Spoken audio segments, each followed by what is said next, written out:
DVV entertainments recent టైమ్స్‌లో గాని, రేపు రిలీజ్ అయ్యే మూవీస్‌లో గాని, మోస్ట్ యాంటిసిపేటెడ్ మూవీస్ ఇవి ప్రొడ్యూస్ చేశారండి. 'ఆర్ఆర్ఆర్' అండ్ అండ్ అలాగే 'ఓజీ.' ఈ 2 మూవీస్ ప్రొడ్యూస్ చేశాక కూడా ఎందుకు ప్రొడక్షన్ హౌస్ అంత గట్టిగా లేదు? అంటే ఏమైనా ఫంక్షన్ గాని, లేతే ఏమైనా ట్రైలర్ రిలీజుల్లో గాని డిలే చేస్తాం. ఆ ప్రొడక్షన్ వాల్యూ అనేది లేకుండా చేసుకుంటున్నారు ఎందుకు వీళ్ళు? అంటే అంత పెద్ద పెద్ద సినిమాలు తీస్తున్నా గాని ఎందుకు వీళ్ళు ఆ ట్రేడ్ మార్క్‌ని సెట్ చేయలేకపోతున్నారు అనేది తెలుసుకుందామండి ఈ వీడియోలో.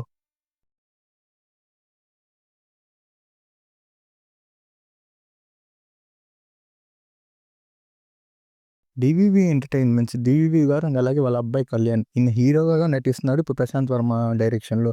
అయితే ఈయన రీసెంట్ టైమ్స్‌లో చూస్తే ఈ 2 మోస్ట్ యాంటిసిపేటెడ్ మూవీస్‌ని ప్రొడ్యూస్ చేశారండి. ఫస్ట్ 'ఆర్ఆర్ఆర్.' అంటే 'ఆర్ఆర్ఆర్' టైమ్‌లో మనం చూస్తే అంటే రాజమౌళి గారు వాళ్ళ అబ్బాయి ఎగ్జిక్యూటివ్ ప్రొడ్యూసర్ ఉండటం వల్ల మెయిన్ రోల్ వాళ్ళు తీసుకున్నారు. అంటే డీవీవీ ఎంటర్‌టైన్‌మెంట్స్ ప్రొడ్యూస్ చేసినా గాని మెయిన్ రోల్ అంతా వాళ్ళే తీసుకున్నారు కాబట్టి పెద్దగా మనకి అంటే మూవీ డిలే అవుతా వచ్చింది గానీ కరోనా వల్ల ఈ ప్రొడక్షన్ వాల్యూ అనేది తగ్గకుండా చూసుకున్నారు. అంటే 'ఆర్ఆర్ఆర్', 'బాహుబలి' తర్వాత రాజమౌళి గారు తీసే మూవీ కాబట్టి. అండ్ లాస్ట్ తర్వాత ఆస్కార్ అప్పుడు గూడా వీళ్ళిద్దరి మధ్య ఏదో కొంచెం కాన్‌ఫ్లిక్ట్ వచ్చిందండి. అమౌంట్ దగ్గరో మరేమో.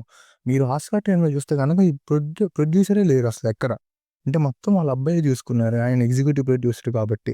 సో, అలానే ఇప్పుడు 'ఓజీ' మూవీ చూసుకుంటే కళ్యాణ్ ఫ్యాన్స్ రీసెంట్ టైమ్స్‌లో వచ్చిన అన్ని రీమేక్స్ గాని, లేకపోతే ఫ్లాప్స్ వల్ల 'OG' movie direct movie 'OG' movie అది కూడా సుజిత్ డైరెక్ట్ చేస్తున్నాడు. వాళ్ళు డై హార్డ్ ఫ్యాన్ మనం చూసాం ఆల్రెడీ 'గబ్బర్ సింగ్' మూవీలో బయటకొస్తా ఉంటాడు 'జై పవర్ స్టార్' అంట.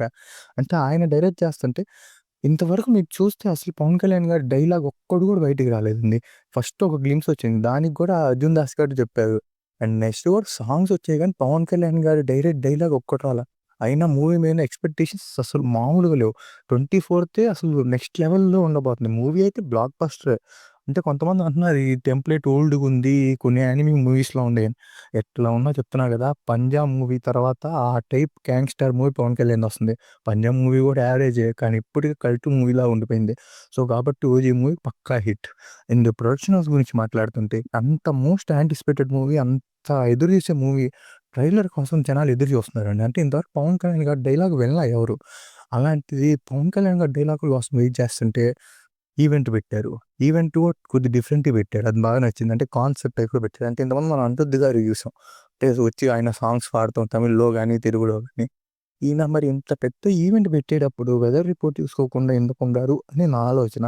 సేమ్ ఇట్లానే ఇంతకుముందు జరిగిందని నాగవంశీ గారు ఈ వార్ 2కి ఏం చేశారంటే క్లోజ్డ్ కర్టెన్స్ పెట్టాడు. అలా ప్లాన్ చేయాల్సింది అనుకుంటా కదా! And next okay. 'వర్షం పడిన' 'పవర్ స్టార్' గారి కేస్ వల్ల మూవీ ఈ ప్రీ రిలీజ్ ఈవెంట్ చాలా బాగా సక్సెస్‌గా జరిగింది. అండ్ నెక్స్ట్ ట్రైలర్ విషయం. ట్రైలర్ అనేది అంత జాగ్రత్తగా ఉండాలి. ఇంక 2 డేస్‌లో మూవీ పెట్టుకొని నిన్న రిలీజ్ చేశారు.